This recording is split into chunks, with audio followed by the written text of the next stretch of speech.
nosotros para poder conversar sobre esto que duele acá en nuestro país, porque lamentablemente se ha dado una tormenta perfecta con todo esto que está pasando, la pandemia, movimiento social, crisis económica y claro, no hay bolsillo que aguante frente a todo esto, pero tampoco es que no se estén vendiendo casas ni departamentos, entonces la pregunta es, ¿quién está comprando casas o departamentos?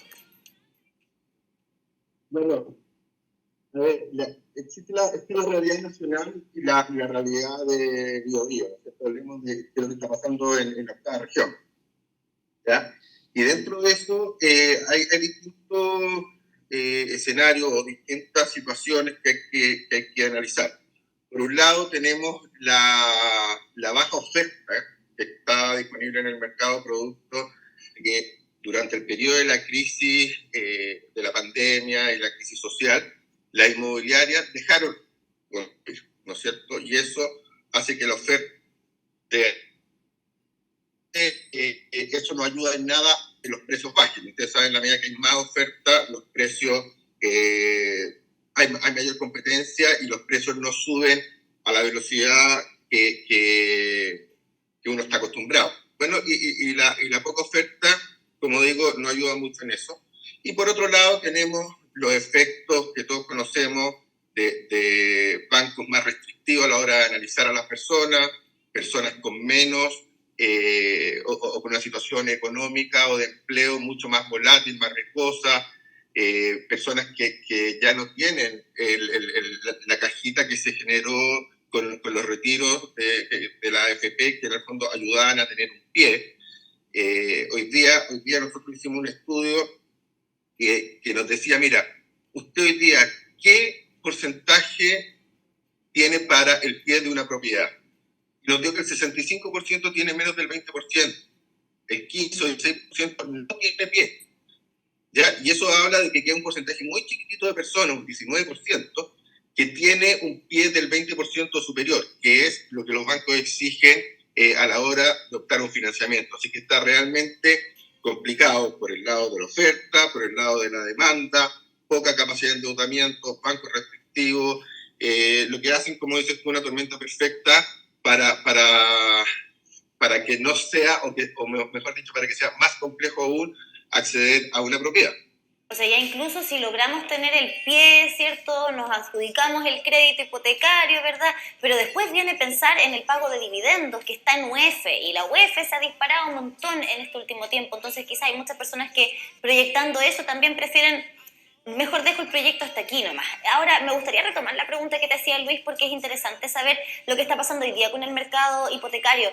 ¿Quiénes están comprando viviendas y luego qué hacen con esas viviendas? Porque incluso hubo mucha polémica, ¿cierto?, respecto de esa regulación que se pretendía aplicar con respecto a quienes compran viviendas con subsidio y luego las ponen en arriendo, ¿cierto? El DFL, no me acuerdo qué número era.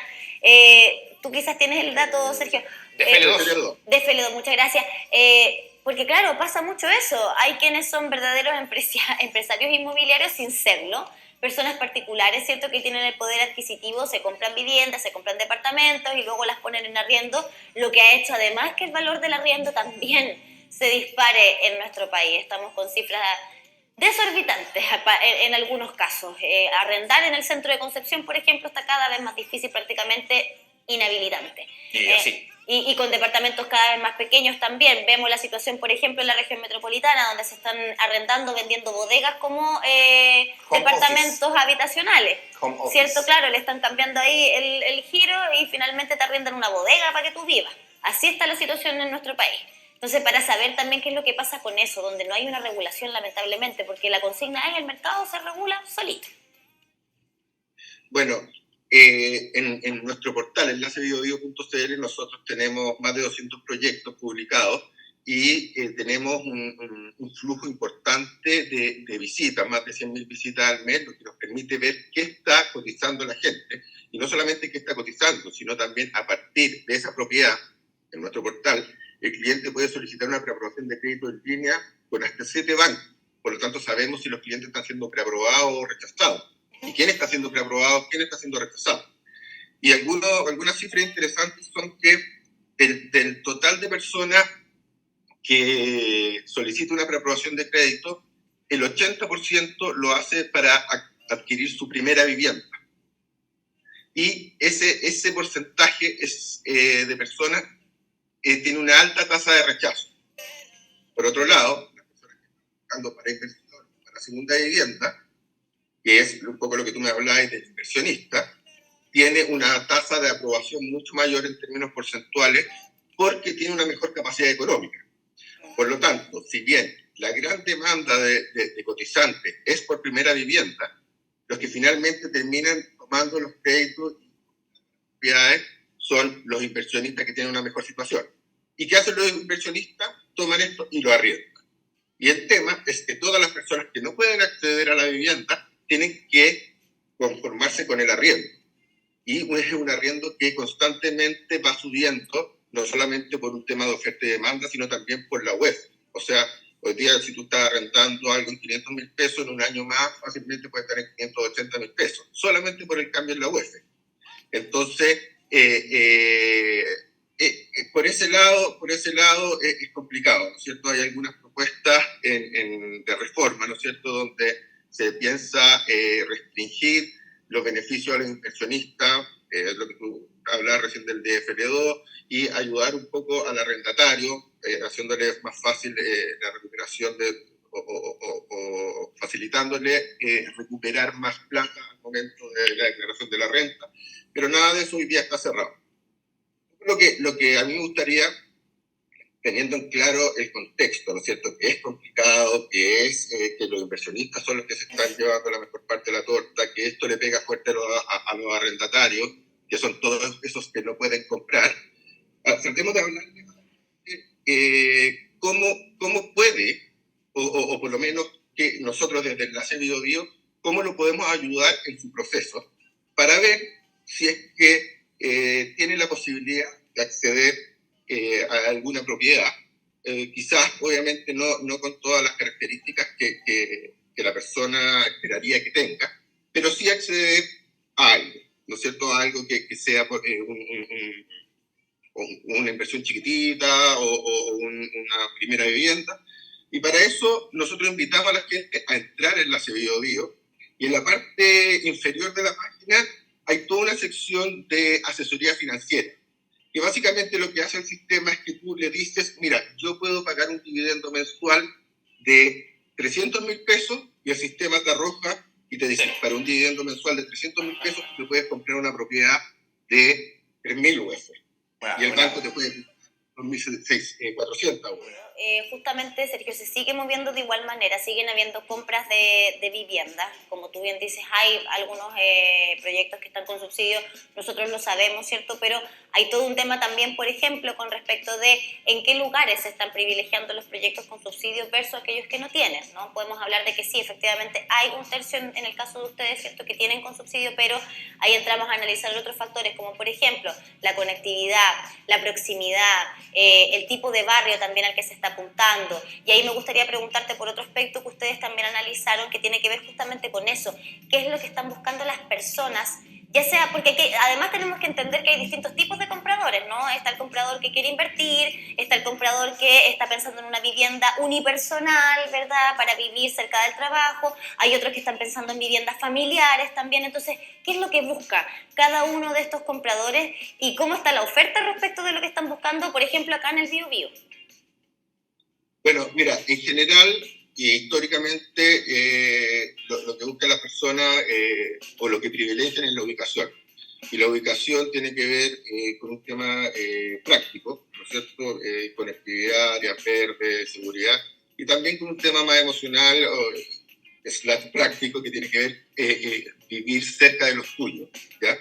Y en ese sentido la ubicación sigue siendo un factor crítico, pero después llega como estábamos conversando, y empatizo, lo repito, la realidad. Quiero vivir acá, pero esto vale 5.000 UF, y yo con subsidio y todo, y con mi ahorro y todo, con suerte logro juntar, pago una propiedad de 2.500 UF. Y ahí viene la distorsión entre lo que quiero y lo que puedo. Y muchas veces lo que puedo ni siquiera alcanza, como conversábamos recién, por una propiedad de 1.500 UF y que hay fuera del mercado, ¿no es cierto? Y ese era el 80% que hablaba.